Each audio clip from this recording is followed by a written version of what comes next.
3 раза в неделю из Дома культуры доносятся звуки барабанов. Жители микрорайона Азотный уже привыкли. Богдан – основатель группы. И сегодня виртуозно играет не только на барабанах, но и на волынке.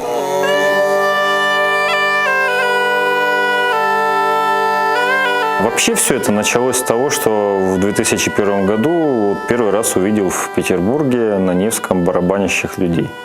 Вот так вот и подсел. Группе «Барабанда» всего 3 года, но уже стала популярной.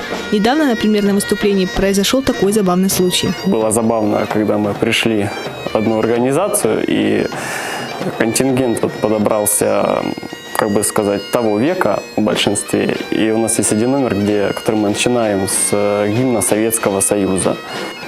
Все подскакивали, встали, петь начали. Как-то вот интерактивненько даже получилось.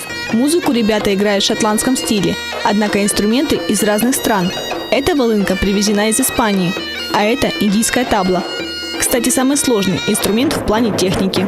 Есть и уникальный барабан, что придает особый колорит группе. Да вот, пожалуйста, самый необычный барабан. Сделал мой друг, который делает барабан. Я его попросил, говорю, а сможешь сделать? Он: смогу. Мария всегда знала, что будет музыкантом. Видела себя только пианисткой. Но стоило прикоснуться в первый раз к перкуссионному барабану, и этот инструмент покорил ее сердце.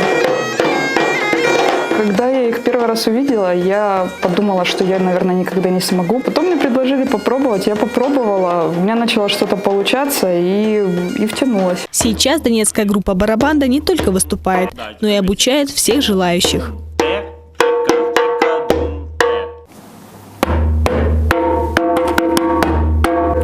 Знаете, я первый раз сижу за перкуссионным барабаном, и кажется, как играет Богдан, я никогда не научусь. Но группа «Барабанда» уверяет, что главное любить это дело и уделять много времени.